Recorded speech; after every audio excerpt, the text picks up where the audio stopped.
Bien, merci à toutes et à tous d'avoir bien voulu regagner vos sièges de manière à ce qu'on soit sûr de respecter les délais. Bien, peu ou prou, le titre de cette troisième séance, revisiter l'anthropologie chrétienne dans un nouveau contexte culturel, va pouvoir subsumer les 4 interventions qui vont se succéder, les 2 de ce matin et les 2 du début d'après-midi, tant ces 4 interventions s'articulent les unes aux autres. Nous allons toucher des domaines parmi ceux que les sociétés contemporaines jugent les plus disqualifiants pour le catholicisme, voire pour le christianisme en général. Un jugement dont la sévérité, nous le savons, n'a fait que croître dans les dernières années, et j'ai été frappé depuis hier de constater que ce jugement n'est pas seulement celui de la société nous regardant, mais celui de nous-mêmes nous regardant. On s'est nettement éloigné, au moins dans le monde occidental et pour le catholicisme, du temps où dans l'arène politique et médiatique, c'était les champs du politique et du socio-économique qui constituaient le vivier de la critique et le moteur de beaucoup de désaffiliation et de méfiance. En cette fin de matinée, 2 interventions donc, dont la violence multiforme et j'insiste sur le « et la résistance à la violence pourrait constituer peut-être un fil rouge. Dans un premier temps, la communication de Marie Joptil, qui a intitulé « Une parole chrétienne sur la sexualité », titre un peu audacieux si l'on sent que c'est souvent un abus de parole sur le sujet que l'on reproche aux chrétiens. C'est pas moi qui l'ai dit. Alors l'audace est pour l'intitulé du titre en général. Dans un second temps, une communication de Corinne Lanoir sur violence envers les femmes, violence systémique, une étude de cas, juge 19. Marie Joptil est docteur en médecine et docteur en théologie. Et dans ce dernier cas, pour une thèse qui porte sur la redoutable question du statut de l'embryon.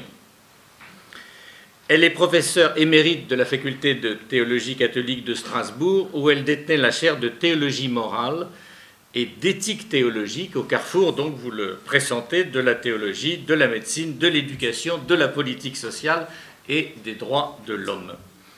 Elle a été pendant une bonne quinzaine d'années, je crois, directrice du Centre européen d'enseignement et de recherche en éthique de Strasbourg, le CERE, dont je vous recommande, ma science est récente, j'ai regardé ça la semaine dernière, dont je vous recommande la lettre, aisément accessible et, très sincèrement, qui en vaut la peine. Cette publicité est en fait, je repasse à ma présentation, à cause de son important ouvrage de 2019, L'Église catholique face aux abus sexuels sur mineurs, Madame Thiel est souvent identifiée à l'analyse engagée des abus sexuels, d'autant qu'elle a co-dirigé tout récemment Abus sexuels, écouter, enquêter, prévenir, qui publie les actes de récentes journées d'éthique, pas du tout limités pour le coup aux abus au sein de l'Église catholique.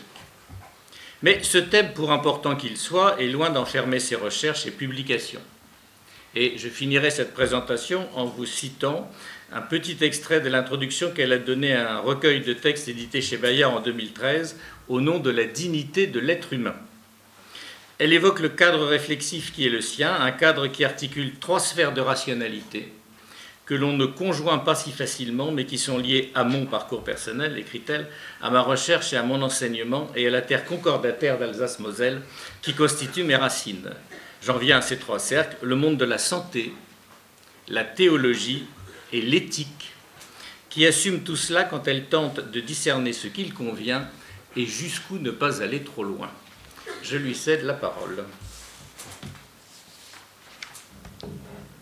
Alors, voilà. Hop.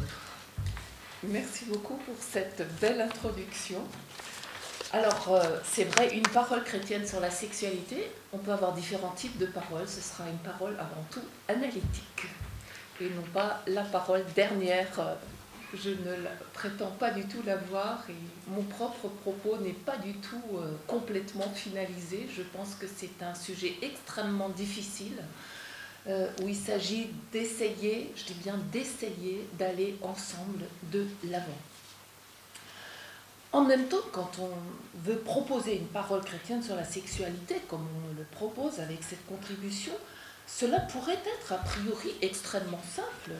en mettant au cœur de son message la loi d'amour évangélique, le christianisme dispose à la fois d'une source immensément féconde pour chaque individu comme pour les conjoints dans leur rapport à la sexualité.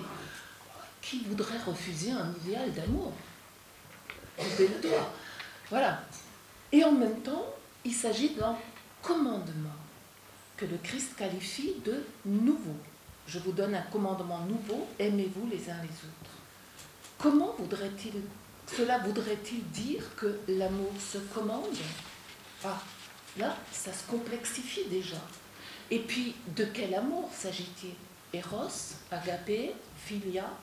Bien des écrits ont essayé de les distinguer clairement, mais en fait, les trois entretiennent des rapports à la sexualité, ne serait-ce que parce que celle-ci fait absolument, je dis bien absolument au sens de absolument, radicalement, si vous voulez, partie intégrante de tout être humain.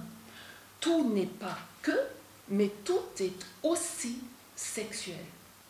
Et les comportements, tous les actes, toutes les structures, tous les écrits, tout ce que vous voulez, portent la marque de notre genre. Pour le meilleur, pour des chemins de bonheur, mais aussi pour le moins bon, car la sexualité est aussi une forme d'énergie pulsionnelle.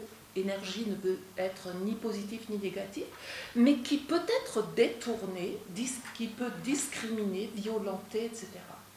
Donc, comprenons déjà que ce que chacun vit et fait et ressent et expérimente avec sa sexualité n'est pas limité simplement à de la génitalité. Il faut faire quand même la différence. En même temps, tous les cadres de toutes les religions, pas seulement de l'Église, ont de tout temps essayé de se saisir de cette force pulsionnelle pour, certes, en contrôler la violence possible que je viens d'évoquer, en contrôler l'agressivité, d'autant que la passion amoureuse est souvent considérée comme dangereuse, source d'avidité, trop émancipatrice, mais aussi parce que c'était un moyen d'avoir un pouvoir sur les corps, les cœurs et les âmes. Or, tous les corps sont aussi en interaction. Comprenons bien ça, ça fait partie des présupposés de ce que je voudrais vous dire. Le corps propre de l'individu est en lien du point de vue représentation, avec une grosse tête ou une petite tête, ou un gros tronc, un petit tronc, un excès de focalisation sur le bas-ventre, ce que vous voulez. Tous les corps propres sont en lien avec les corps institutionnels, avec le corps de l'Église, et quand on en bouge un, on bouge l'autre. Ça aussi, c'est du systémique. Alors, juste petite remarque, mon éthique est fondamentalement systémique. C'était l'objet de mon habilitation des recherches en 98. Voilà, j'ai appelé ça pour une éthique systémique. Alors, donc toutes les religions essayent d'avoir un certain pouvoir à ce niveau. Et la question qu'il faut se poser pour nous, c'est finalement, dans ce que les églises mettent en place du point de vue normatif, est-ce que c'est conforme au message évangélique? Est-ce que le Christ s'est exprimé de cette manière? Alors, pour essayer d'avancer un petit peu, je vous propose différents points, 3 points surtout. Dans un premier temps, je voudrais voir quand même, parce que sinon on ne comprend pas grand-chose, les évolutions de l'éthique sexuelle et familiale, l'ESF.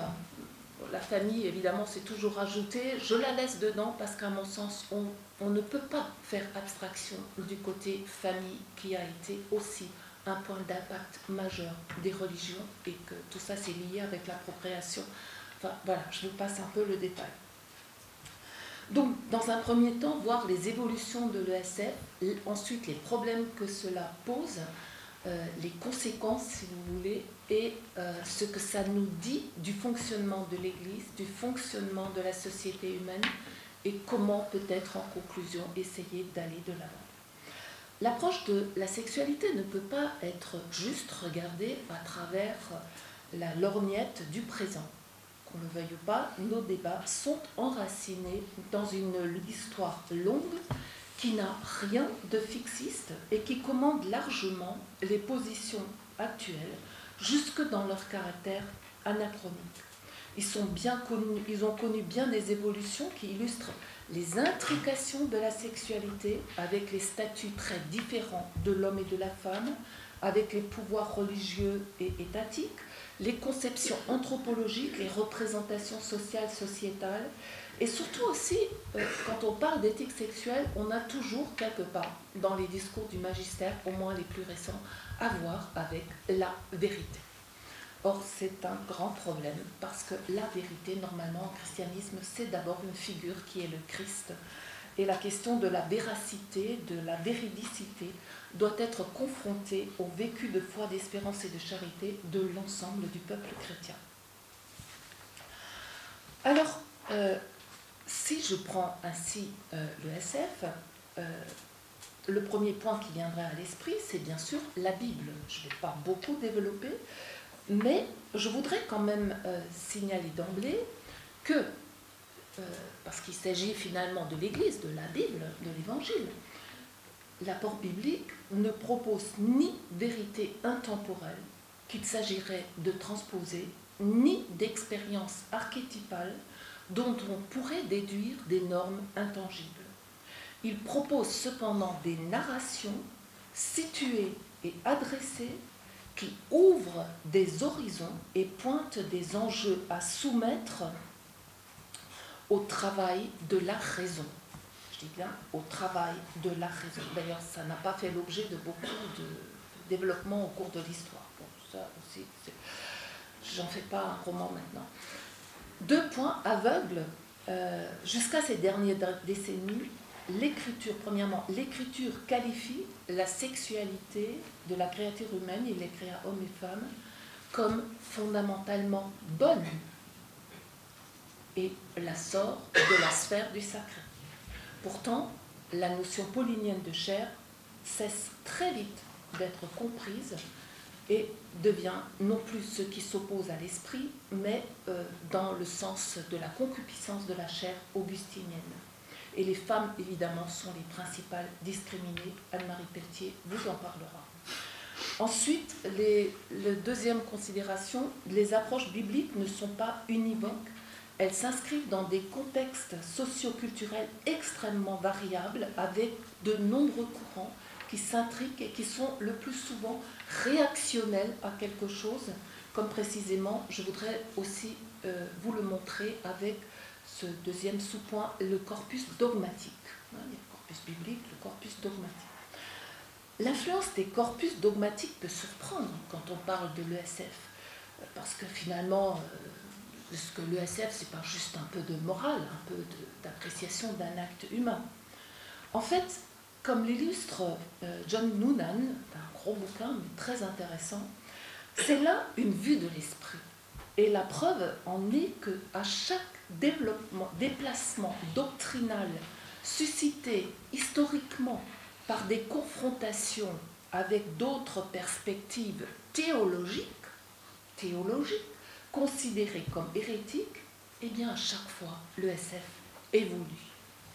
Ainsi, la confrontation avec le gnosticisme condamnant mariage et procréation pour des raisons doctrinales a conduit l'Église à adopter purement et simplement des conceptions stoïciennes, qui gardent encore leur prégnance aujourd'hui, jusque dans les images naturalistes d'ensemencement.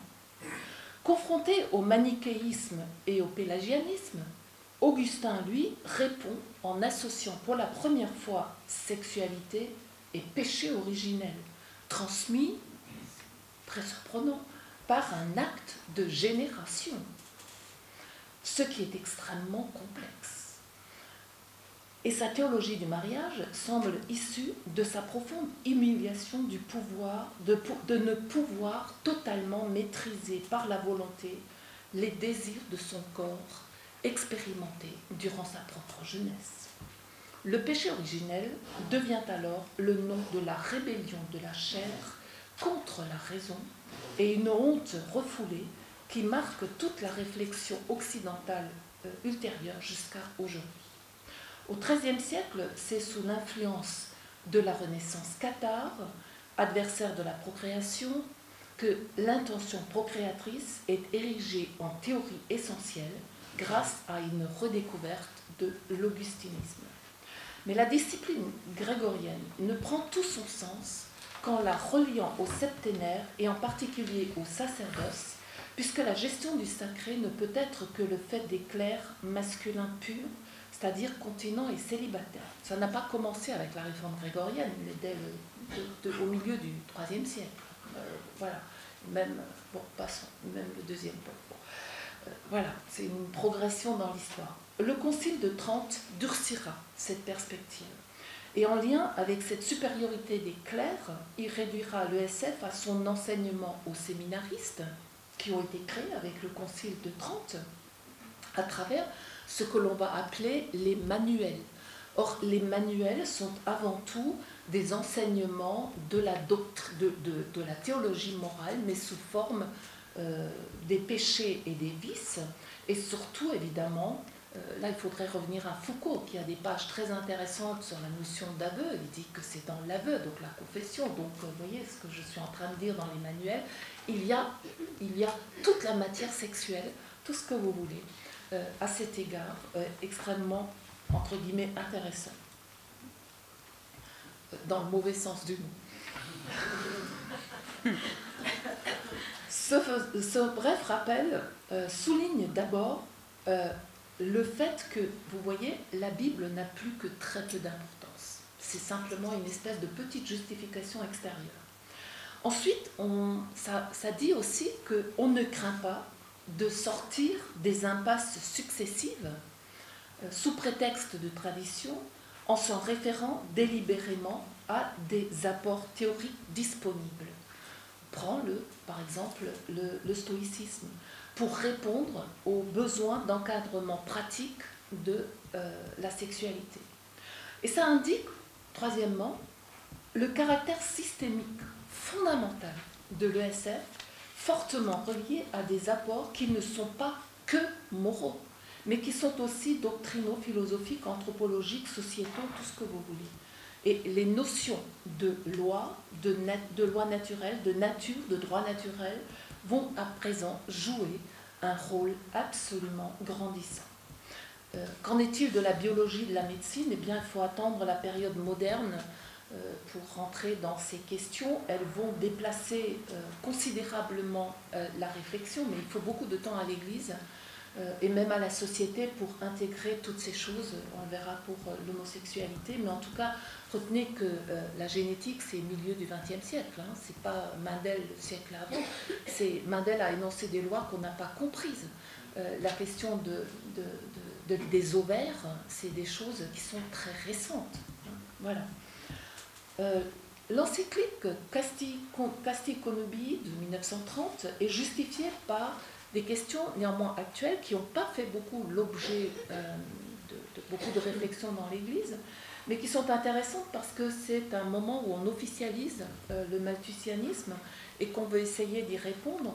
Il y a eu la conférence de Lambeth, le néotomisme qui reprend beaucoup de place, probablement aussi, et là c'est intéressant, la médecine, une certaine conception où l'homme reste majoritairement le procréateur et la femme est simplement une réceptivité, voilà, avec un sperme qui fonctionne encore dans la majorité de la tête des clercs, de l'élite, comme des petits embryons tout faits déjà. Voilà.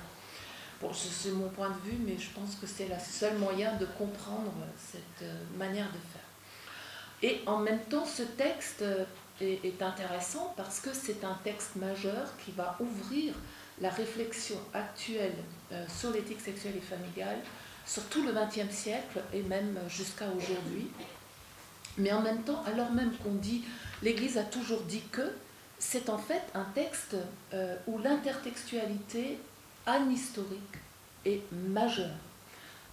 Elle prétend, finalement, elle est adressée ex cathedra à l'Église universelle comme si elle était un enseignement émanant directement de la révélation et relevait de l'infaillibilité. Tout le XXe siècle, à l'exception du temps conciliaire, vont être marqués par ce texte. C'est la première fois qu'on entend parler aussi de l'intrinsèquement mauvais, désordonné, tout ce que vous voulez, que les cathos vont considérer comme un péché mortel, parce que l'Église va insister beaucoup, et je vous passe le détail de tout ce qui est péché mortel, puisque la masturbation est au même niveau que le viol et que la pédocriminalité, ce qui pose un certain nombre de questions, comme le rapport de la SIAZ l'a beaucoup soulevé. Alors, une fois qu'on a dit ça, où sont les problèmes? Ben, l'encadrement massif, on peut dire qu'il est massivement normatif, excessivement normatif, et qu'il n'y a pas de place pour le discernement.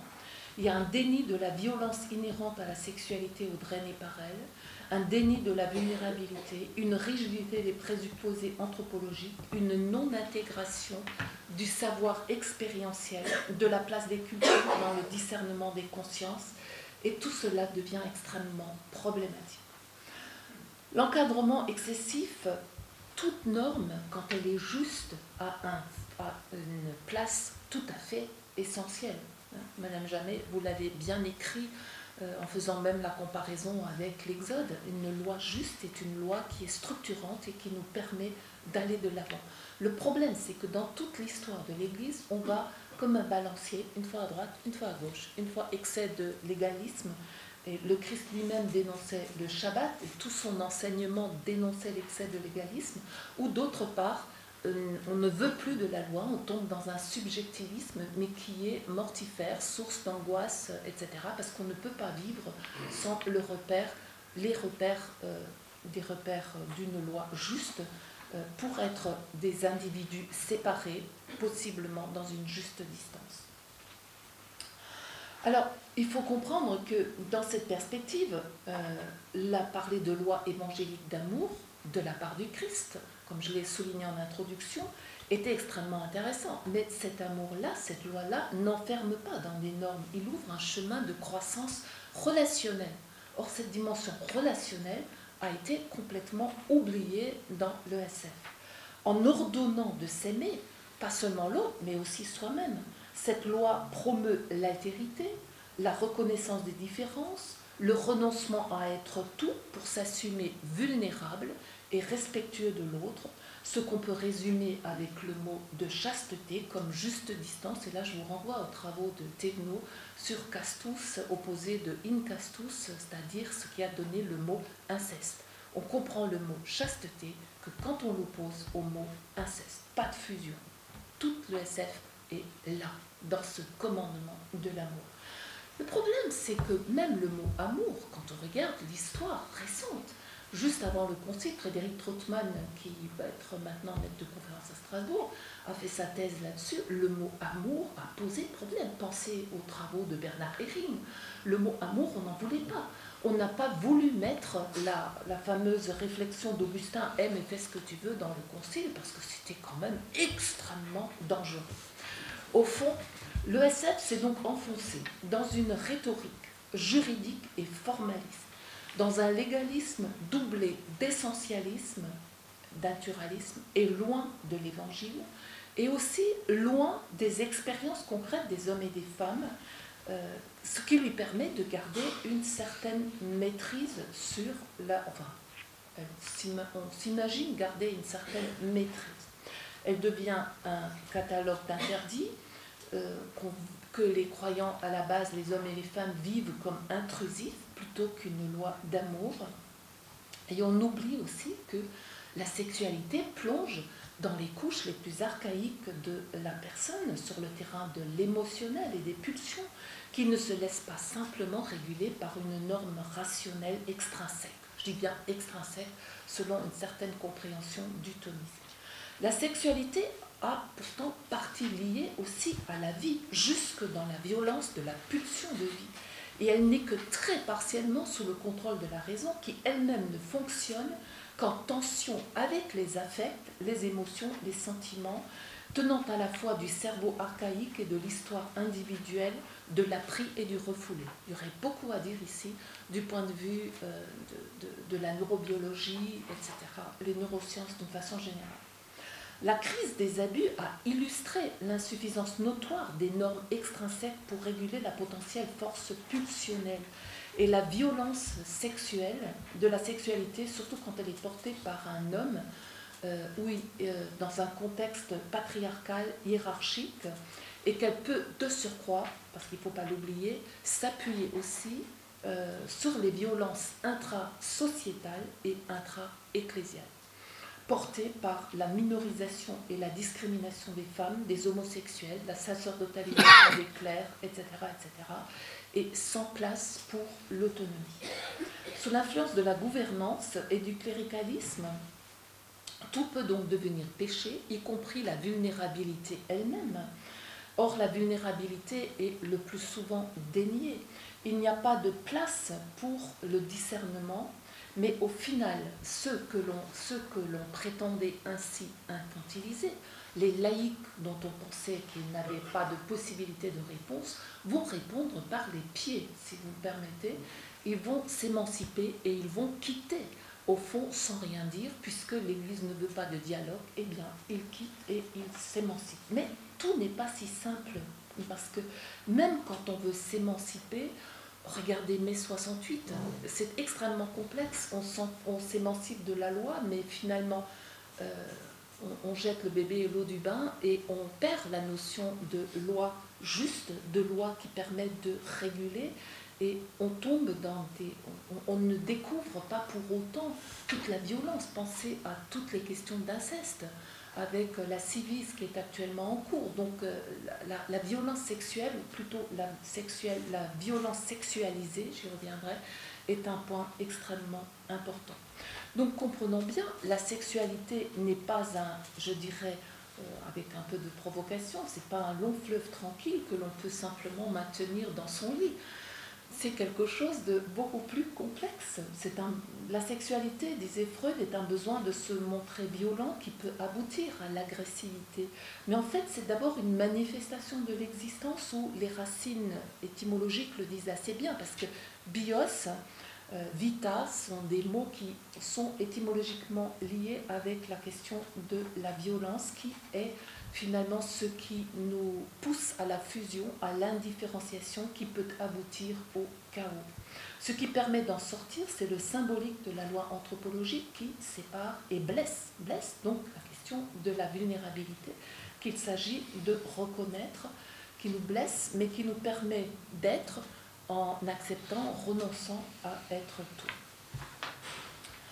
Alors, un autre point, c'est donc l'obligation de suivre les lois relatives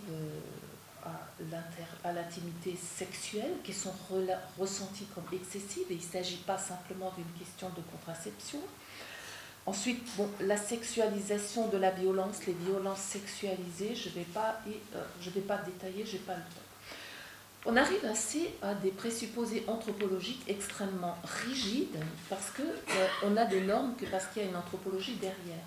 Or, les normes sont en lien avec une certaine représentation de l'individu. Or, celles-ci sont en décalage par rapport à la manière dont les hommes et les femmes de notre temps, de nos sociétés, se représentent l'idéal anthropologique.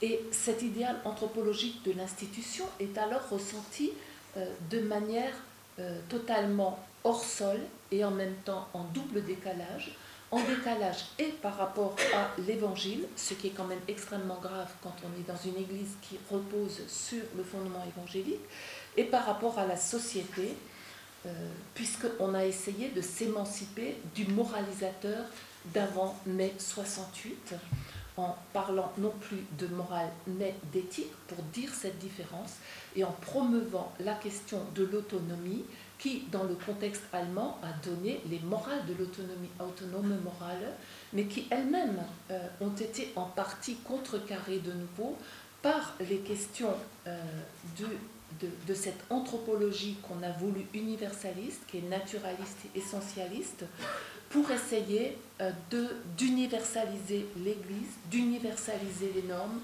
pour essayer d'uniformiser avec une gouvernance monarchique et patriarcaliste.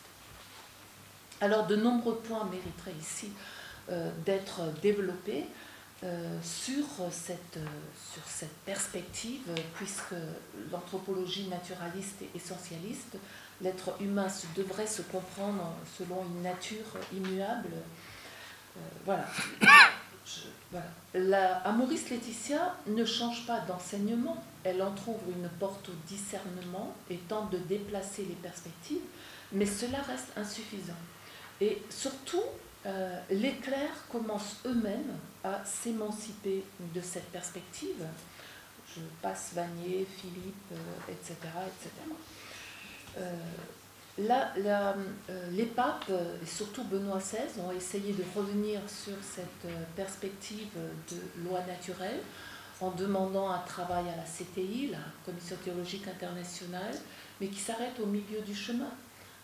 Au fond, on dit que la loi naturelle est historique, mais il n'appartient qu'au magistère d'interpréter les normes qui en résultent. Donc, c'est un peu problématique. Et puis, je pense que Benoît XVI n'a pas non plus compris combien sa perspective, il reconnaissait que c'était lié à la perspective de la révélation, mais combien, du coup, on ne pouvait plus l'utiliser au service d'une universalité pour des gens qui ne sont pas de l'Église et qui n'acceptent pas la perspective chrétienne, parce qu'on est dans un monde pluraliste.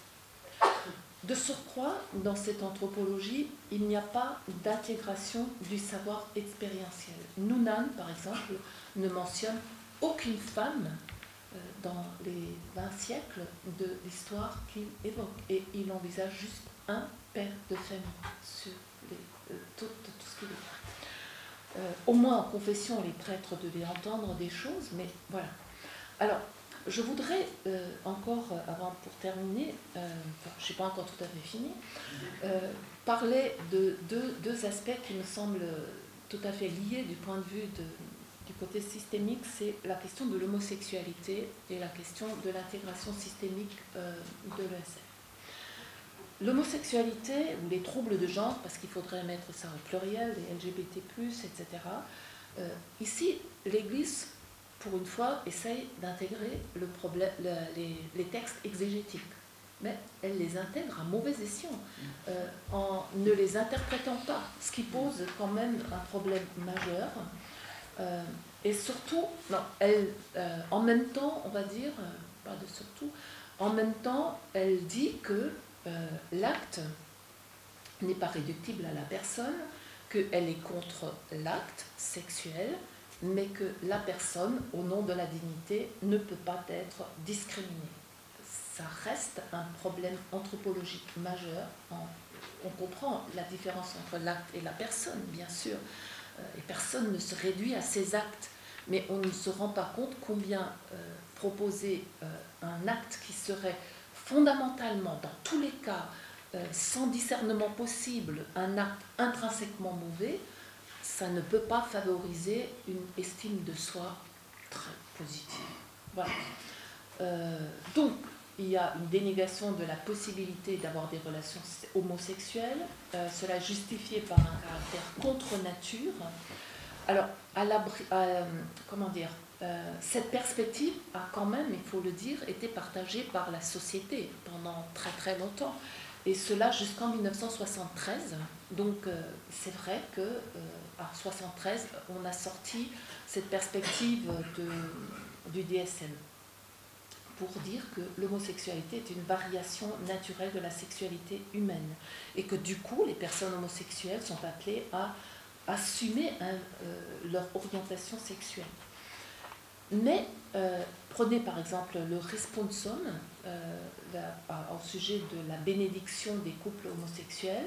L'Église, dit le texte de la Congrégation dans la doctrine de la foi, ne dispose pas ni ne peut disposer du pouvoir de bénir les unions de même sexe, car elle n'a pas autorité à réformer son enseignement et que Dieu ne bénit pas et ne peut pas bénir le péché. Dernièrement, le pape a essayé de s'en sortir un peu avec Associated Press, en parlant on ne devait pas criminaliser l'homosexualité, mais elle restait un péché. Et ça a été tellement mal compris qu'il a dû se reprendre et il a dû essayer d'expliquer un peu plus, mais en fait, ça n'explique rien. Alors, il faut dire que le pape, par ailleurs, comment dire, il avait essayé, il avait semé un petit peu d'espoir et d'espérance avec Qui suis-je pour ne pas je n'ai pas envie de juger, quoi. Mais en fait, il ne sort pas, et il répète toujours dans la même phrase, parce qu'il a répété cela multiples fois, qu'il est conforme au catéchisme qui condamne de toute façon toujours comme péché l'acte homosexuel. Oui, c'est vrai que... Bon. Alors, à partir de là, il faut bien comprendre aussi que la crise des abus, en conséquence, c'est l'impact visible sur le pare-brise institutionnel et de son fonctionnement systémique.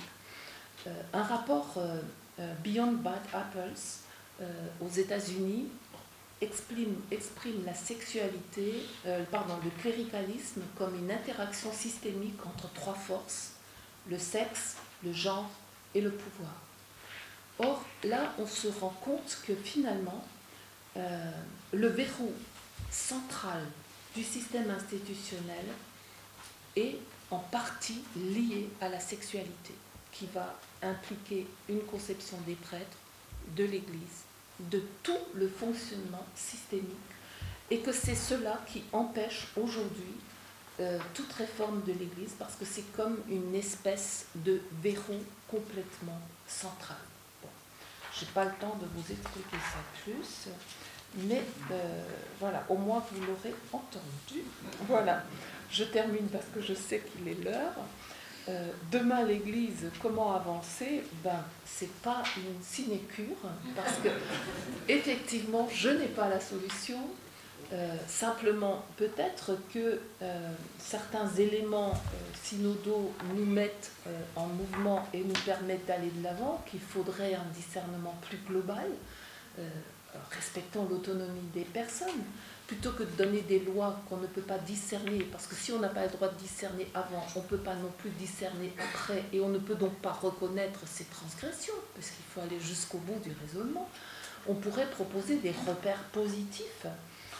Le pape y engage parfois, et c'est intéressant. Par exemple, dans Amoris Laetitia 3, il nous dit « Tous les débats doctrinaux, moraux et pastoraux ne doivent pas être tranchés par des interventions magistérielles. » Donc, on peut trancher au niveau des couples. Et puis surtout, il faut, disait-il, miser sur des solutions plus inculturées. Je reprends le pape, Amoris Laetitia 3. Donc, les normes de l'Église, un certain nombre d'entre elles, gardent leur intérêt, mais il faut voir l'ensemble. On ne peut pas sortir l'ESF de tout le reste. L'Église ne peut pas en rester à la peur, aux angoisses. Le binaire n'est pas suffisant. L'enjeu n'est pas de dire le permis et l'interdit, mais de souligner les enjeux positifs de la sexualité, des repères positifs de la sexualité qui est un langage de communication, de relation, de désir sexuel, d'unité avec l'autre, tel qu'il peut se vivre dans l'unité sexuelle. L'érotisme est naturel et spontané. Qu'est-ce qu'on en fait? Alors, en conclusion, l'Église nous propose au final une sexualité idéale, séduisante, mais hors sol. L'appel du Christ ne vise pas, lui, à poser un acte ou des actes précis ou à ne pas les poser de façon directe. Il vise surtout à accueillir l'Évangile et à le suivre lui, c'est-à-dire à entrer dans une démarche transformante, progressive, qui porte avant tout sur l'être, et tout l'être dans ses relations avec l'autre, grand A, petit a. Loin d'une anthropologie substantialiste, cela signifie un discernement critique et créatif avec une intranquillité jusqu'au dernier de nos jours, probablement. La sexualité de l'Église se fait, je dirais, au détriment du réel et du coup culpabilise beaucoup. Et de ce point de vue-là, il y a effectivement beaucoup à reprendre, à réordonner, à réformer aussi. Sophie Ramon disait aussi, je terminerai avec ça, Jésus a renoncé à la fascination du bien, à une militance qui par son absolu gommerait la condition humaine. Et c'est peut-être là la question. Moi, la condition humaine, je l'appelle la vulnérabilité. positivement et négativement, parce que la vulnérabilité n'est pas simplement négative, c'est aussi ce qui nous permet d'être en relation avec autrui. Et du coup, la sexualité joue un rôle important. Voilà, merci.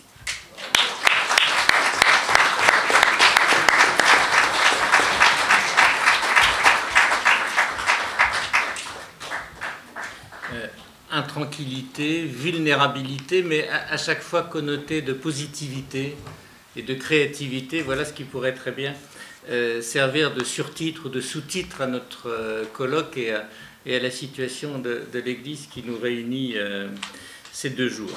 Je vais passer bientôt la parole à Madame Lanoir en la remerciant vivement d'avoir accepté, en étant prévenue relativement tard, de participer à notre rencontre. Madame Lanoir est professeure d'Ancien Testament au département des textes bibliques de la faculté de théologie de Paris, qui est elle-même une des composantes de l'Institut protestant de théologie. J'ai fini d'emboîter mes poupées russes, donc Institut protestant de théologie, faculté de théologie de Paris, département des textes bibliques. Elle y est aussi coordinatrice de l'enseignement de l'hébreu. Elle est docteure en Ancien Testament de la faculté protestante de Lausanne pour une thèse qu'elle a préparée sous la direction de Thomas Römer, rapidement publiée d'ailleurs, Femme fatale, fille rebelle, figure féminine dans le livre des juges.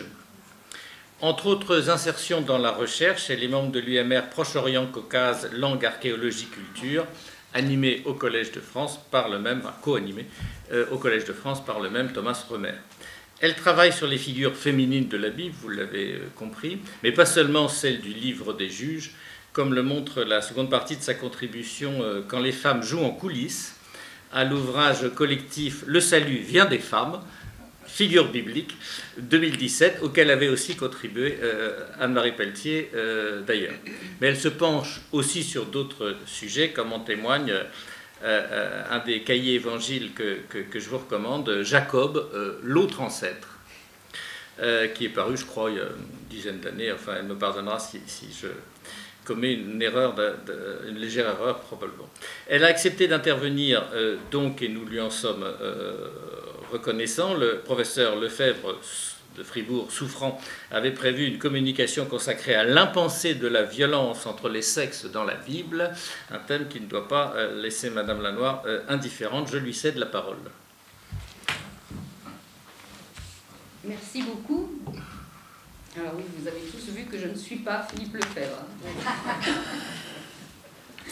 Donc je ne vais pas faire sa conférence non plus, mais en relisant son titre et en parlant avec Hervé Legrand, je me suis dit qu'on pouvait essayer de, justement, à partir de ce que nous déroulons dans ce colloque, prendre une étude de cas et lire la Bible, parce que finalement, quand même, c'est souvent assez utile et intéressant. Et donc, aussi parce que la Bible est parcourue de violence et qu'elle nous parle justement de cette humanité, hein, et en partie, et en particulier, de la violence envers les femmes. Alors, j'aurais aussi pu vous faire une liste, un parcours de toutes ces violences. Il y en a un certain nombre, ça aurait duré plus d'une demi-heure. Et donc, j'ai choisi plutôt de me centrer sur un seul texte. Alors, je reviens à mes favorites du livre des juges, donc sur le texte de Juge 19, et ça, c'est quand même un peu une plongée au cœur de l'horreur. D'ailleurs, il y a beaucoup de gens qui ne connaissent pas ce texte, parce que, alors, il y a vraiment très très peu de prédications, d'enseignements catéchétiques et choses de ce genre qui s'attaquent à ce texte.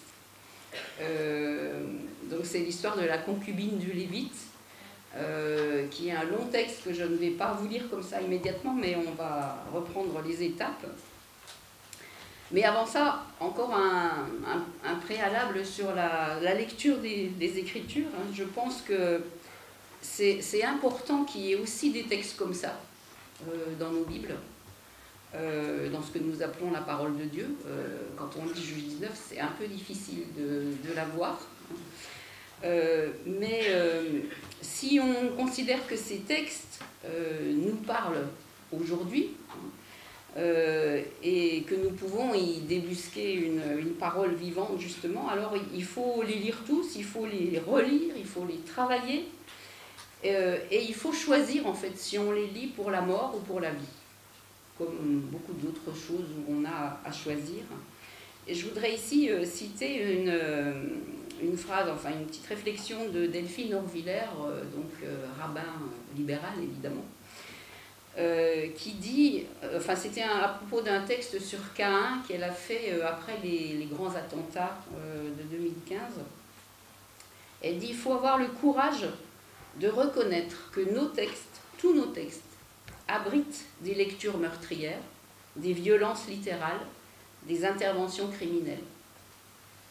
Ils abritent aussi d'autres pistes de lecture, d'autres germes de vie. Et donc, une fois qu'on a dit ça, ça veut dire que la lecture implique aussi la responsabilité du lecteur, de la lectrice, de l'interprète. Ce que nous faisons de nos Bibles est de notre responsabilité. Et ce que nous faisons de nos Bibles dans les enseignements catéchétiques, dans les manuels, est de notre responsabilité. Et à la suite de cette réflexion, elle nous adresse cette question, Delphine Horviller: comment puis-je me faire le gardien ou la gardienne de mon livre de telle sorte qu'il n'assassine pas mon frère ou ma sœur? Alors je vous propose donc une lecture possible de Juge 19, un peu à la suite de ce qui vient d'être dit, de le prendre comme une narration située, adressée, qui ouvre à la réflexion et qui ouvre aussi au travail de la raison. Et donc, faisons un exercice pratique. Alors, je vais donc relire certains morceaux, mais pas tout. Je suis désolée de vous lire ça avant le repas, parce que c'est pas ce qu'il y a de plus digeste, mais c'est comme ça. Voilà. Alors, c'est l'histoire, nous dit-on, d'un lévite et de sa concubine. Ça commence comme ça. En ces jours-là, il n'y avait pas de roi en Israël. Un lévite qui séjournait en immigré au fin fond de la région montagneuse d'Éphraïm prit pour concubine une femme de Bethléem de Juda. Alors, on ne va pas s'appesantir trop sur cette affaire de concubine, mais en tout cas, il ne faut pas l'entendre comme ce qu'on pourrait imaginer comme concubine aujourd'hui. D'abord parce que ce n'est pas une deuxième femme, vu que dans le texte il n'y a pas de première femme, et c'est plutôt, disons, on pourrait l'interpréter comme un type ancien de mariage, où en fait la femme restait chez son père et le mari venait lui faire des visites. C'est probablement comme ça qu'il faut le comprendre, et donc voilà, n'allez pas chercher d'autres sens plus actuels, disons, à cette concubine. Alors, le verset 2 nous indique ce qui va se passer. Sa concubine, alors ici dans cette traduction, lui fut infidèle, puis elle le quitta pour retourner chez son père à Bethléem de Juda, et elle y resta pendant 4 mois. Alors là déjà ça se complique, parce que si selon la Bible que vous allez lire, ça c'est une version seconde protestante, mais si vous regardez dans une Bible catholique, vous allez voir que la concubine se fâcha, et non pas qu'elle lui fut infidèle, ce qui est quand même un petit peu différent. Et donc voilà, déjà nous avons un premier problème. Comment faut-il lire le geste de cette femme? Alors, on y reviendra, mais en tout cas, elle prend une initiative. Et dans cette histoire, je vais la dérouler en fait à partir de 2 axes. Un premier sur le fait qu'on passe, c'est l'histoire d'une femme qui va ne pas réussir à entrer, ou qui va être chassée successivement de 3 maisons dans un parcours. Et puis d'autre part, c'est l'histoire d'une femme qui va être complètement désintégrée. Alors, en ce qui concerne les maisons, donc la première maison dont on nous parle, c'est la maison du mari, un lévite d'Éphraïm, donc il est du nord, et il va aller prendre une concubine de Bethléem, donc qui est dans le sud. Donc là, il y a déjà du mélange, c'est toujours suspect, enfin souvent. Et puis donc, que se passe-t-il? Altercation, prostitution, parce qu'il y a aussi, on lit aussi ça dans certains textes de cette façon. En tout cas, elle prend une initiative et elle retourne dans la maison de son père. D'ailleurs, on pourrait éventuellement lire le fait de ce départ inopiné de la concubine de chez son mari comme la suite d'un premier problème, c'est-à-dire que c'est elle qui est venue voir son mari et pas son mari qui est venu la voir. Bon, mais ça, on n'en sait rien. Alors, toujours est-il que 4 mois après, le Lévite va aller la chercher. On nous dit, son mari décida d'aller la voir pour parler à son cœur et la ramener. Donc ce Lévite va entrer dans la maison du père de cette concubine, et là il va avoir beaucoup de mal à en sortir, parce qu'on nous dit que son beau-père va le retenir pendant plusieurs jours. Chaque fois qu'il veut partir et prendre congé, le beau-père lui dit « mais non, reste encore un jour, on va boire et manger ensemble, tu vas réjouir ton cœur ». La concubine a disparu de l'affaire d'ailleurs à ce moment-là. Mais en tout cas, le beau-père le retient. Et on peut être attentif au fait que les verbes qui sont utilisés là ne sont pas des verbes forcément d'une grande hospitalité, comme on pourrait aussi lire ce texte, mais plutôt comme un rapport de force entre les deux. Après plusieurs tentatives infructueuses, donc le 5e jour, un peu tard, le Lévite va finir par pouvoir quitter cette maison avec son âne, sa concubine, son serviteur, et entreprendre un chemin de retour. Et là, sur le chemin du retour, il faut décider où aller passer la nuit. Parce qu'évidemment, comme le beau-père l'a retenu longtemps, ils sont partis tard et ils se font prendre par la nuit. Est-ce qu'on va aller chez des étrangers, à Jébus, c'est-à-dire l'ancêtre de Jérusalem, mais qui à ce moment-là n'est pas encore, ne fait pas partie du territoire israélite? Non, dit le Lévite. On va aller chez les nôtres. On va aller à Gibéa, dans le territoire de Benjamin. Et donc là, ils vont s'arrêter sur la place, ce qui est le signe quand on arrive, quand on est étranger et qu'on arrive quelque part, qu'on demande l'hospitalité. Parce qu'il n'y a pas d'autre moyen pour quelqu'un, un étranger qui arrive quelque part, de dormir. Il n'y a pas d'hôtel, il n'y a pas de Airbnb, enfin tout ça n'existe pas, donc il faut attendre que quelqu'un vous fasse l'hospitalité. Et c'est comme ça que marche la société. Ça fait partie vraiment des liens sociaux absolument essentiels, cette hospitalité. Et là, premier problème, il n'y a personne qui vient chercher ces gens sur la place. Jusqu'à un moment assez tardif où arrive un étranger, un vieil homme qui vient lui aussi d'Éphraïm, donc qui n'est pas du lieu, et qui va les inviter dans sa maison. Alors là, on a droit à l'accueil tout à fait normal et hospitalier, où on va leur faire se laver les pieds, leur donner à boire et à manger dans la maison. Et puis, donc on est dans une 3e maison, hein, après la maison du mari, la maison du père, maintenant la maison de l'hôte, de l'étranger. Et là, il va se passer quelque chose qu'on connaît un peu par un autre texte aussi, et que je vais vous lire. C'est à partir du verset 22. Comme leur cœur était content, des hommes de la ville, des vauriens, entourèrent la maison et se mirent à tambouriner à la porte, en disant au vieillard, le maître de la maison, « Fais sortir l'homme qui est entré chez toi, pour que nous ayons des relations avec lui. » Le maître de la maison sortit vers eux et leur dit, « Non, mes frères, n'agissez pas mal, je vous en prie. Puisque cet homme est entré chez moi, ne commettez pas une telle folie. Voici ma fille, qui est vierge, ainsi que la concubine de cet homme. Laissez-moi les faire sortir, je vous prie, abusez d'elles, et faites-leur ce qui vous plaira. Mais ne vous livrez pas à une telle folie sur cet homme. » Ils ne voulurent pas l'écouter.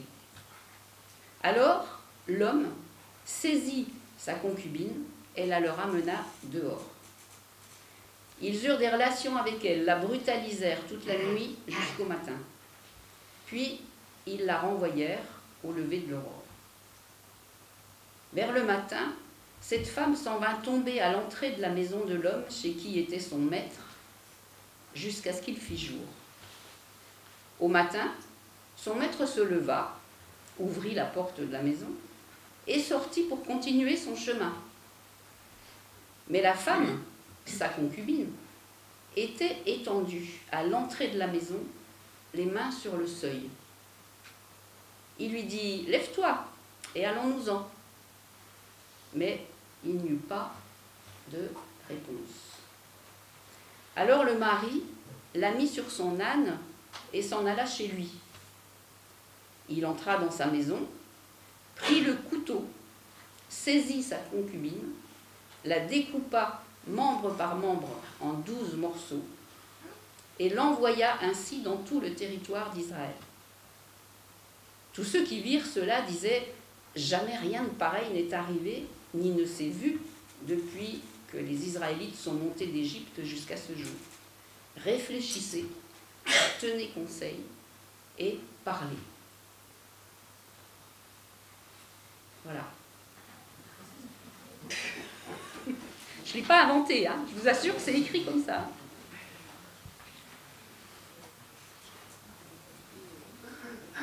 Donc là, on a de quoi réfléchir sur la violence envers les femmes et sur qu'est-ce qu'on fait de ces textes qui font partie de notre héritage.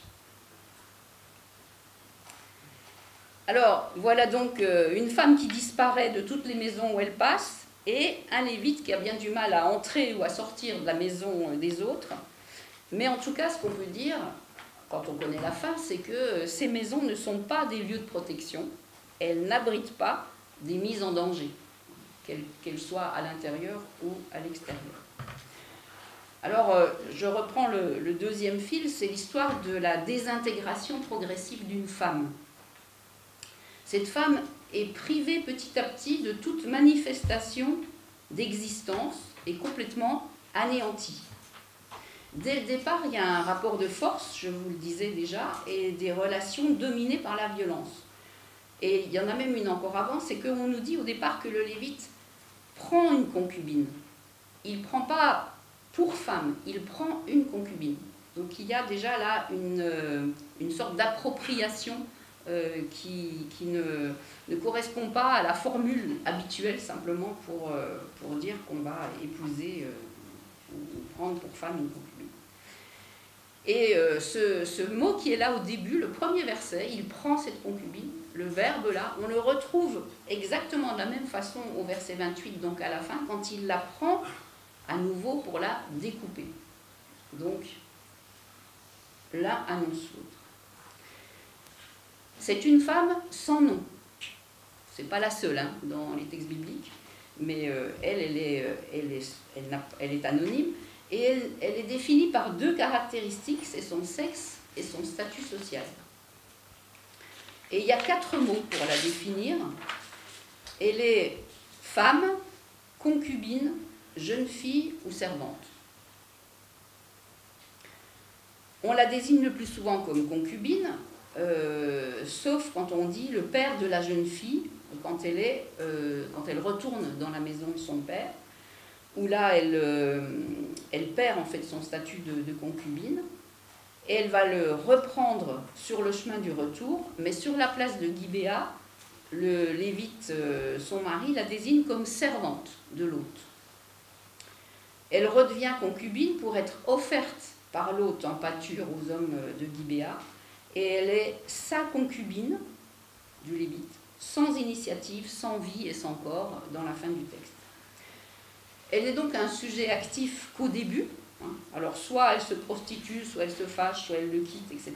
Le Targum nous dit même elle le méprisa, ce qui est peut-être aussi un autre ressort important pour ce qui va se passer après. En tout cas, c'est son dernier acte libre, cette initiative de séparation. Alors le Lévite va essayer d'aller la rechercher pour parler à son cœur.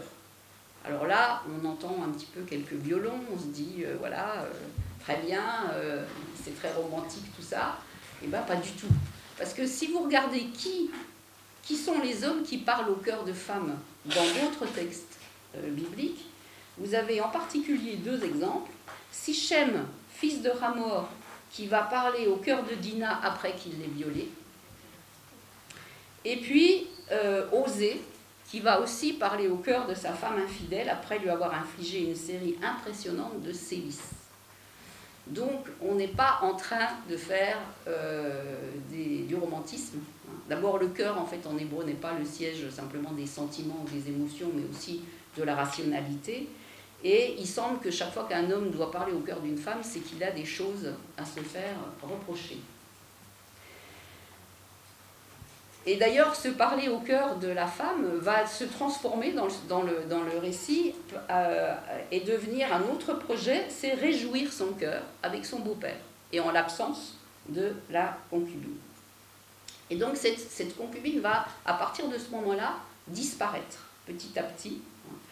Une fois qu'elle est redevenue la fille de son père, elle est complètement cachée dans la maison. On n'est même pas sûr que c'est elle qui vient à la rencontre du Lévite. Dans la Septante, c'est le Lévite lui-même qui vient, le père lui-même qui vient à la rencontre du Lévite.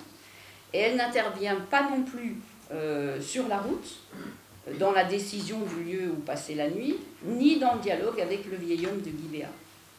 Et ce dernier sera le premier à disposer d'elle dans sa proposition aux hommes qui viennent assaillir sa maison. Et elle ne sera alors plus qu'un corps manipulé, sorti, outragé. Dans un dernier sursaut, elle revient tomber sur le seuil de la maison, une maison fermée où elle n'a plus de place, avant d'être chargée sur un âne et puis découpée dans une extrême parodie de sacrifice, puisque vous avez ici un lévite qui prend un couteau et qui découpe un corps qui n'a rien d'un corps apte au sacrifice. Les assaillants ont déjà détruit son intégrité corporelle et elle va encore perdre tout ce qui pourrait lui rester d'humanité, c'est-à-dire un corps qui pourrait être enterré, honoré, dont on pourrait faire mémoire. Et ce corps va servir de message d'appel à une guerre civile. Le fait d'envoyer ces morceaux de corps aux diverses tribus, en fait, c'est une convocation à la guerre pour aller se venger de la tribu de Benjamin. Et le malheur de cette femme va déclencher d'autres malheurs, puisque dans les derniers chapitres du livre des Juges, 20 et 21, qui terminent le livre, on va faire une expédition contre Benjamin, on va exterminer presque l'entièreté de la tribu, sauf 600 guerriers qui ont réussi à se cacher et à ne pas se faire exterminer. Et après ça, le peuple va se réunir, va pleurer et dire à Dieu, mais pourquoi tu nous as fait laisser faire ça? Ils auraient pu y penser avant, ben non. Et donc, il nous reste ces 600 benjaminites, et si on ne peut pas accepter que le peuple perde une tribu, donc il va falloir reconstituer cette tribu. Et comment on va faire, puisque toutes les femmes sont mortes? Et qu'on a juré dans la coalition qu'on ne donnerait jamais nos femmes à un benjaminite après ce qu'ils ont fait. Et donc on va trouver deux solutions. Première solution, expédition à Yabesh de Galaad, la ville en question, où on va exterminer tout le monde, mais arriver à trouver 400 femmes vierges pour les marier avec les benjaminites, et il en reste encore 200.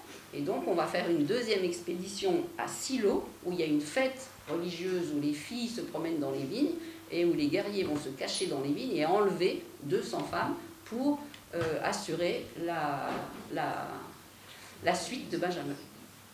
Donc là, on est vraiment dans le grand marasme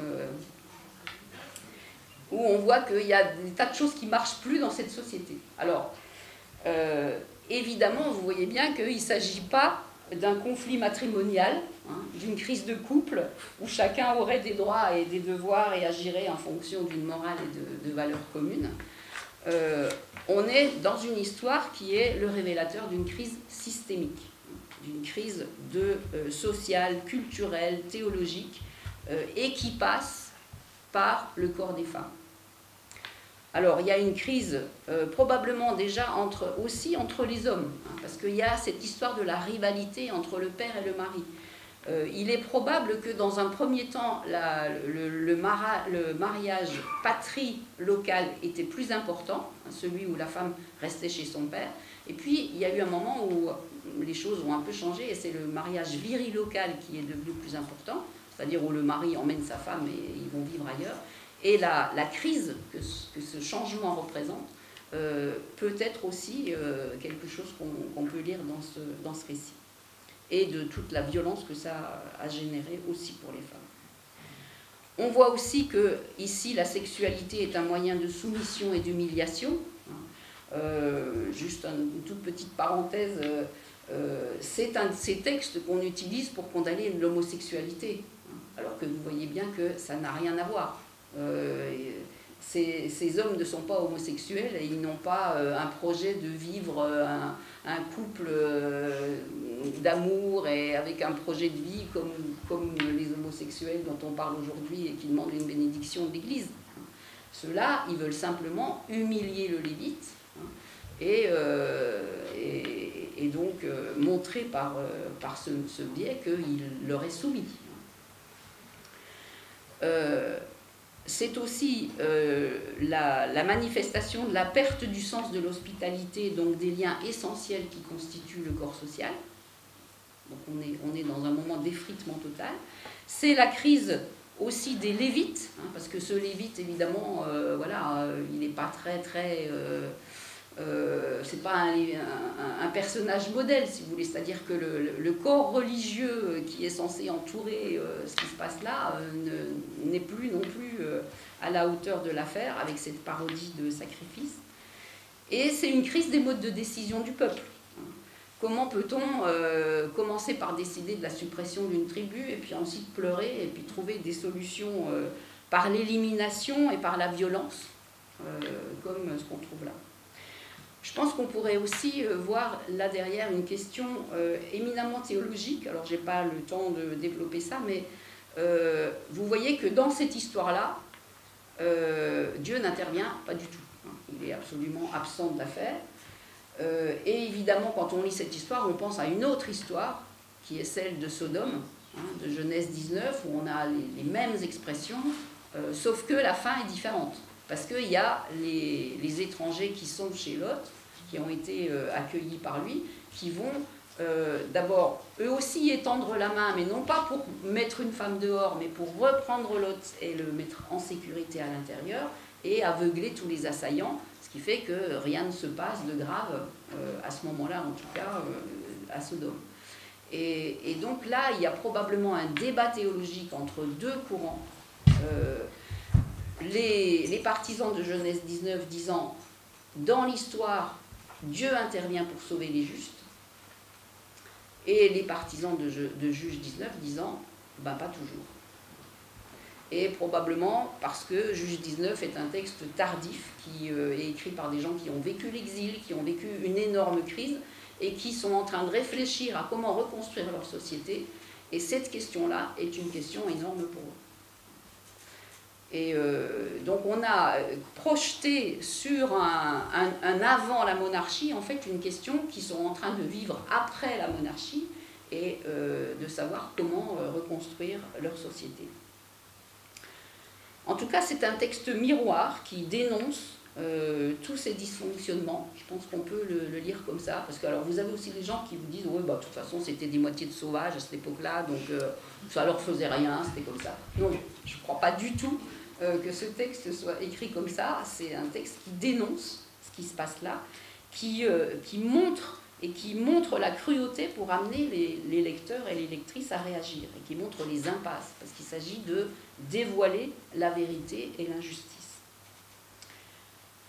Et alors, comment déjouer cette violence ? Je pense qu'en tout cas, il y a 3 éléments qu'on peut reprendre à partir de ce texte. Parler, sortir du silence, nommer, désigner, dire ce qui s'est passé. Et on voit d'ailleurs qu'après, dans le chapitre suivant, le Lévite va raconter l'histoire, et il la raconte un peu à sa façon. Hein. C'est-à-dire que voilà, il se déculpabilise assez largement. Donc, parler, dire, visibiliser les corps, c'est important de voir le trajet que fait le corps de cette femme ici. Et puis, réfléchir à comment faire justice, comment faire respecter le droit à l'intégrité physique et psychique de chacun et de chacune, au-delà de l'émotion que peut engendrer ce texte, parce qu'il s'agit d'une violence structurelle qui est liée aux structures d'autorité, aux problèmes d'organisation de la société. Et je crois qu'un des éléments présents, et ça on peut le savoir aussi en fonction d'autres éléments écrits à l'époque des rédacteurs du livre des juges, l'état d'une société, l'état de santé d'une société se juge à l'aune de la façon dont elle traite ses femmes. Ça, c'est vrai.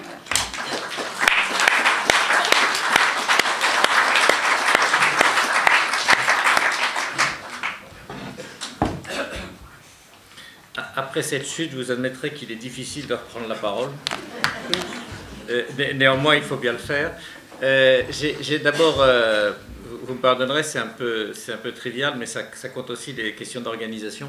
J'ai d'abord une annonce à vous faire à l'issue des questions. Donc à 13h pile, nous serons guidés vers le réfectoire du couvent des frères dominicains pour le déjeuner. Donc ne vous dispersez pas tous les coins, parce que ça compliquerait les choses, et notamment le laps de temps que nous aurons pour déjeuner. On m'a aussi demandé de rappeler que nous étions quelques-uns à avoir préparé cette rencontre autour d'Hervé Legrand, et notamment parmi ceux qui ont présidé l'État, enfin présidé, animé, je ne sais pas quoi, présenté les tables rondes. Alors je refais cette liste. Donc Hervé, on l'a dit, ma voisine Marchetil, Anne-Marie Pelletier qui interviendra cet après-midi, François Heuvet qui a présidé une table ronde hier, Jean-Charles Descupes qui en a présidé une ce matin, et André Vaucher qui est intervenu hier. Voilà. Cette présentation étant faite, l'heure est venue des questions. Je vais rappeler ce que nous avions rappelé à plusieurs reprises. Il faut que ce soit des questions et des questions courtes. Voilà, alors il y a une première main levée par ici. Merci d'avoir la gentillesse de... Merci, j'ai une question courte. Merci. Quelle est l'explication que je n'ai jamais trouvée pour le fait que l'homme qui a été créé comme un mammifère n'ait pas été doté du système sexuel des mammifères? Je rappelle que chez les mammifères, les mammifères mâles s'intéressent à leurs femelles que sur déclenchement au phéromone par la femelle qui indique qu'elle est en période de fécondité. Et à partir de ça, il n'y a rien au rapport sexuel. Alors, évidemment, si on avait appliqué ça dans l'espèce humaine, ça aurait été très différent. D'accord, bah c'est bien. Donc la question, c'est la première partie de votre intervention. Oui, alors. c'est juste la fin. Alors que dans le système actuel, les hommes peuvent être fécondants plusieurs fois dans la semaine, par exemple plusieurs fois par jour.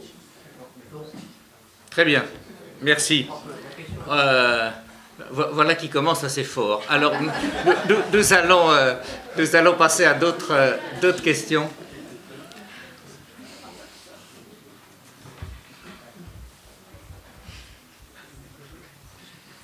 J'avais une question plutôt à Marie Jossiel. En fait, donc il y a toute cette morale sexuelle de l'Église qui est en décalage total avec les pratiques, notamment sur la contraception, l'avortement. Et donc, j'aurais dit qu'il y avait une habitude qui s'est prise chez les catholiques d'hypocrisie. Parce qu'en fait, personne ne la respecte. Les catholiques utilisent de la contraception. Et du coup, cette habitude d'hypocrisie qui s'est mise en place sur les sujets sexuels, Est-ce que finalement elle peut avoir des effets un peu négatifs? Comment vous la comprenez? Est-ce que ça a toujours été comme ça, d'avoir un certain pragmatisme? Parce que c'est bien aussi d'être pragmatique. Voilà, je me demandais si vous avez des idées là-dessus. Merci. Je crois qu'il y avait une autre main qui s'était levée. Il y a une autre main? Ah bah très bien, alors peu importe. Non, à partir de quelle époque cette notion de loi naturelle est devenue prédominante dans la réflexion des ecclésiastiques sur la sexualité? Très bien, ben on laisse en réserve la dernière, alors, et il y en a trois pour l'instant. Alors, la loi naturelle, l'hypocrisie ou le pragmatisme, et puis la première question. Mesdames. Allez. J'ai besoin de vous. Oh oui. Merci beaucoup, mais j'ai pas la réponse. Hein. Il ne faut pas croire que moi je suis spécialiste des mammifères. Mais ça dit quand même quelque chose au niveau de la place de la culture. Et en fait, l'être humain n'est pas dans l'immédiateté. Et ça, je crois que c'est très très important. Ce qui constitue la richesse de l'être humain, c'est de ne pas être dans l'immédiateté du naturel. Où sont les animaux qui réagissent par instinct, et donc on a effectivement les phéromones, etc. Alors que l'être humain est distancié et il passe, si vous voulez, il médie, dans le sens de médiation, cette distance par la parole. C'est ce qui est à la base même de la liberté. Donc c'est un aspect tout à fait essentiel. Donc c'est vrai que la parole est limitée, mais on serait encore plus limité et totalement lié, je veux dire, esclave de la nature si on en était encore à ce stade-là. Donc c'est une source incroyable de liberté. Voilà. Et puis ça dit aussi que la sexualité n'est pas liée à la fécondité. Non. Et ça, c'est quand même énorme. Enfin, voilà. Voilà. Mais de tout temps, on a essayé, en particulier dans les églises, dans les religions, à limiter au niveau biologique.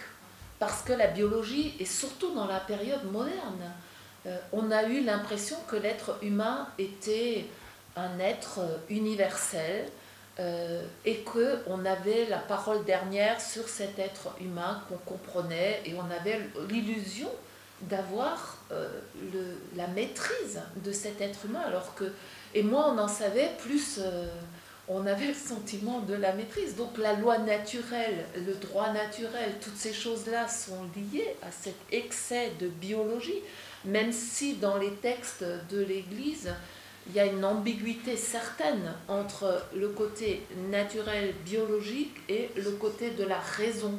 Parce que la raison devrait discerner, mais en fait, même dans Humanevité, on a une confusion des genres, et elle est restée jusqu'au bout. Et au fond, on n'a pas d'explication de ce que c'est vraiment la loi naturelle, qu'on reprend à saint Thomas, etc. Donc c'est quelque chose qui est extrêmement embêtant, d'autant que si vraiment on veut mettre en avant je dirais la nature humaine, même dans son pluralisme, ça pourrait être extrêmement intéressant, eh bien ça voudrait dire qu'il faut intégrer le pluralisme et qu'on ne peut pas être juste au niveau magistériel pour discerner ce que, au nom de ce fonctionnement de l'être humain, des représentations qu'il véhicule, ce que cela signifie très concrètement pour la vie sociale et sociétale. Donc, l'hypocrisie peut-être. Alors l'hypocrisie... je crois que c'est plus compliqué que ça. Je ne l'endosserai pas du tout comme ça, parce qu'en fait, comme on disait hier, Benoît Piget disait, au fond, et c'est un peu ce que montre Nounan aussi, c'est qu'on répond à des questions qui sont fondamentales en s'appuyant sur du savoir disponible.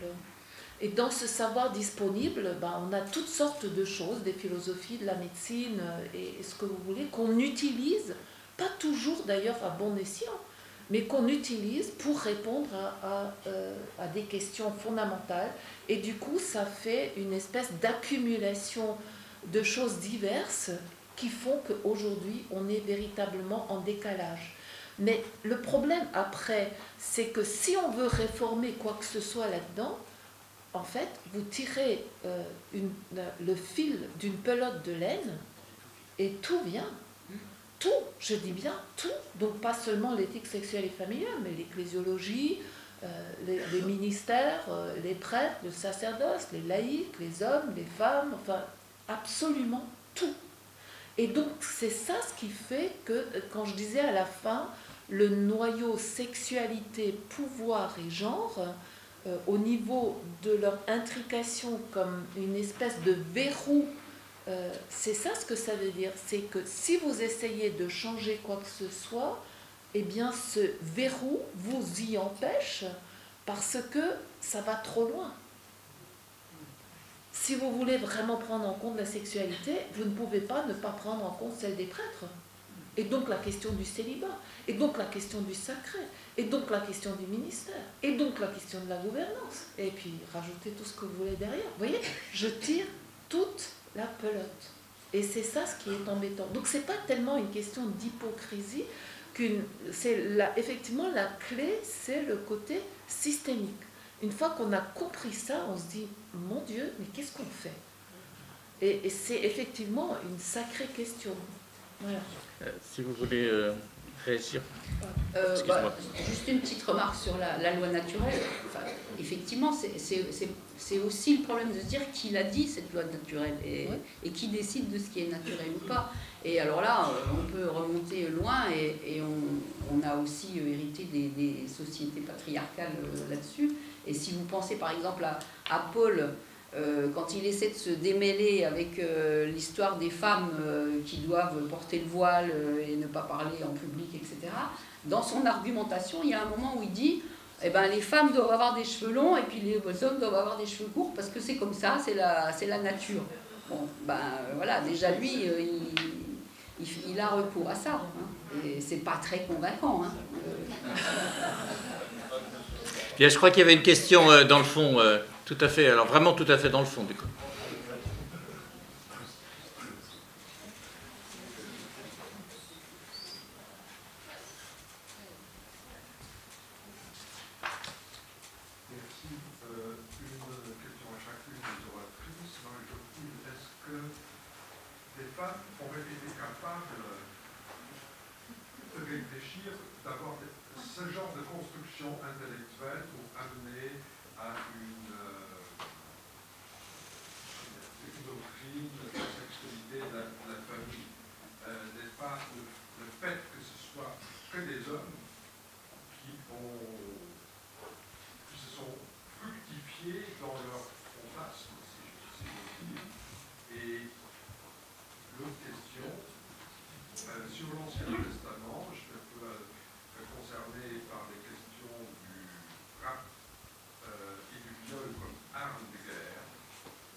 Il y a des légitimations qui vont jusqu'à l'Ancien Testament pour justifier les pratiques actuelles.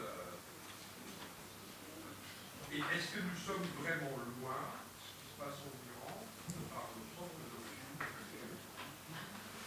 Merci. Est-ce qu'il y a une autre question tout de suite? Oui, juste à côté. Ah bah François, oui.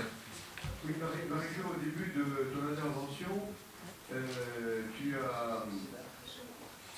as souligné la montée de la sexualité selon la Genèse et tu as ajouté, me semble-t-il, très rapidement, démarcation à l'égard du divin, si j'ai bien compris. Est-ce que tu peux me dire un peu plus? Parce qu'il me semble qu'il y a un point important à ce niveau-là. Merci. Merci. On va peut-être passer tout de suite aux réponses aux questions. Peut-être pouvez-vous commencer, Madame Lanoir, sur le lien entre ce que vous nous avez fait découvrir ou redécouvrir et puis les pratiques dramatiques dont malheureusement l'actualité fait écho.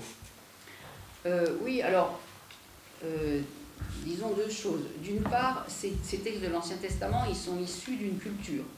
Et en ce qui concerne les récits de guerre, ils empruntent énormément de choses aux Assyriens, qui étaient des gens extrêmement cruels, ça se voit sur les bas-reliefs dont ils remplissent leur palais. Et alors là, il n'y a vraiment rien à leur envier concernant viol comme arme de guerre, déportation, sévices divers aux prisonniers, etc. On voit bien que ça, c'est quelque chose qui existe dans leur société, qui existe toujours dans la nôtre. C'est pour ça que c'est difficile de penser à un schéma d'évolution, hein, où on aurait eu des gens qui petit à petit deviennent meilleurs et plus civilisés, parce que là on voit qu'il n'y a aucun progrès, si on peut dire comme ça, de ce qui se passe aujourd'hui par rapport à ce qui se passait il y a 2000 ou 2500 ans. Donc voilà, ces textes sont issus de cette culture-là. Et tous nos textes et toutes nos réflexions viennent aussi de la culture dans laquelle on est et du contexte dans lequel on est. Donc après, la question, c'est ce que je disais un peu au départ. Est-ce qu'on va lire ces textes pour la vie ou pour la mort? Est-ce qu'on va les utiliser pour légitimer des pratiques qui continuent et qui perpétuent ça? Ou est-ce qu'on va les utiliser pour les dénoncer et pour essayer d'en sortir? Mais ça, c'est pas le texte qui va donner la réponse, c'est le lecteur.